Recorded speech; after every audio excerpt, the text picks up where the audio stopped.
Welcome back to History of Simple Things. Today's topic comes from one of our viewers, Osoma Elliott. Thanks for the suggestion. You asked, how is sandpaper made? If you've ever refinished a piece of furniture, patched up drywall, or even just tried to smooth out a rough edge on a DIY project, chances are you've reached for a sheet of sandpaper. It's one of those tools that quietly does the dirty work. But have you ever stopped to wonder how that gritty surface comes to be? Stick around because today we're tracing the surprisingly precise and industrial journey of sandpaper, from flexible backing to razor-sharp abrasive, right here on History of Simple Things.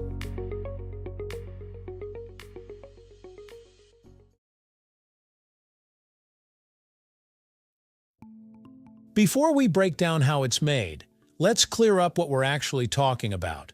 Sandpaper isn't really made of sand anymore. It once was, hundreds of years ago.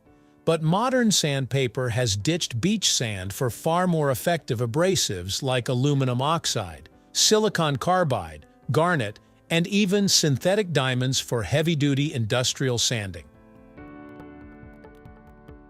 At its core, sandpaper is a simple composite. There are three main layers: a flexible backing, an adhesive bond, and an abrasive grain. That backing can be made of paper, cloth, polyester film, or a combination of those. The adhesive holds the grains to the backing, and the grains themselves do the cutting. It's a functional sandwich of materials engineered for friction. The sandpaper making process kicks off with selecting the right backing. This isn't just about choosing some random paper or cloth. Each type has a specific role. Paper backing is used for lighter jobs. Think hand sanding wood or drywall. Cloth or polyester backings are much stronger, better suited for machinery and metal grinding. The backing rolls come in massive sheets, sometimes hundreds of meters long, and they're fed into high-speed industrial machines. These sheets will eventually become the foundation for the entire sandpaper structure, so they have to be perfectly smooth and consistently thick. Any bumps, folds, or weak points could ruin the entire product. Sometimes the backing is pre-treated with a resin or latex layer to help the adhesive stick better and improve water resistance. This stage is a bit like priming a canvas before painting. Without it, the final product might not hold up under pressure.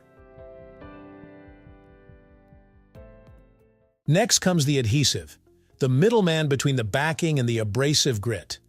Traditionally, animal glue was used for this step. Yes, like actual hide glue.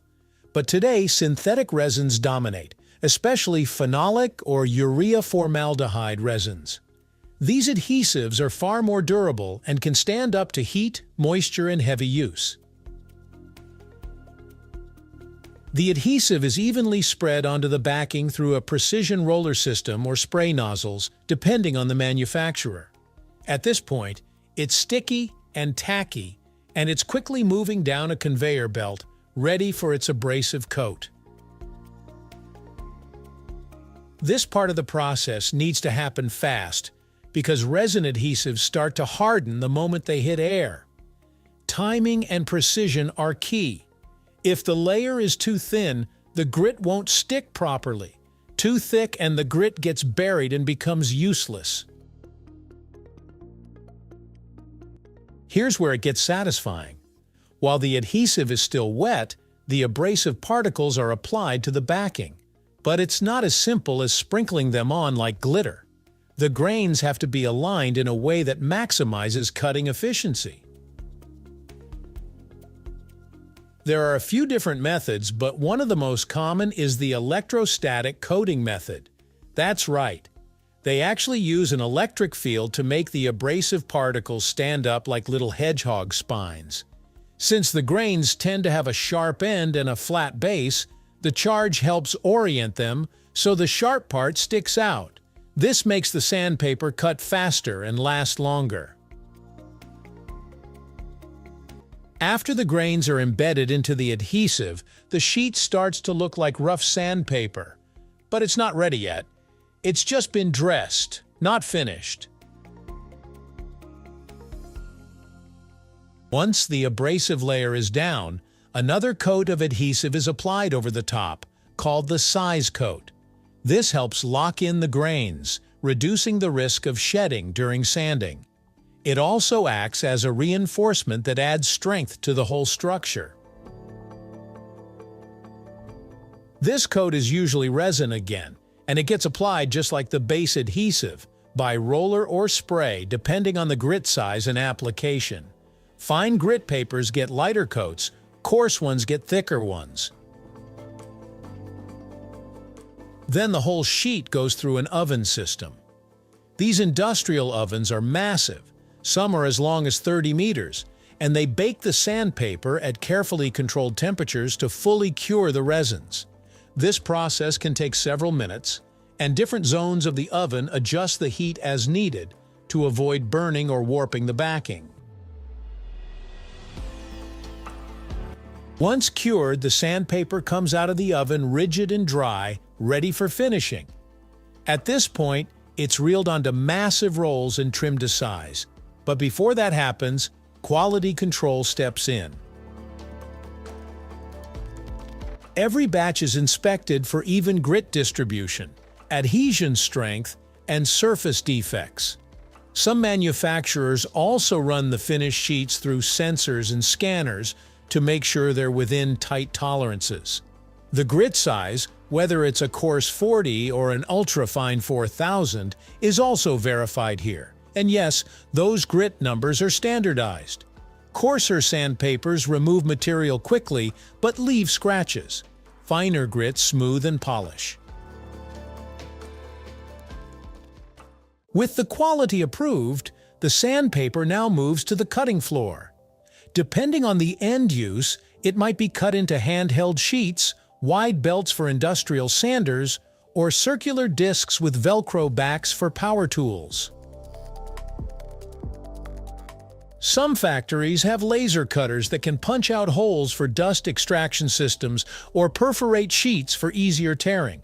Others roll the sandpaper into jumbo rolls for other companies to convert into their own branded sanding products. Once packaged, labeled, and boxed, these sandpaper products are shipped out, ready to take on wood, metal, paint, or whatever surface needs smoothing. It's easy to forget how often we rely on sandpaper. From furniture making to automotive repairs, from sculpting delicate models to smoothing drywall seams, it's always there in the background, quietly doing its job. And now that you know how it's made, it's hard not to appreciate it a little more. That tiny, humble rectangle isn't just paper and grit, it's an engineered surface designed with precision and purpose. Thank you for watching. If you have suggestions for our next video, feel free to share them in the comments below. We'll be sure to give you an acknowledgement for your contribution. Thank you for joining us on this journey through the history of simple things. Don't forget to like, subscribe, and stay tuned for more stories woven through the smallest details.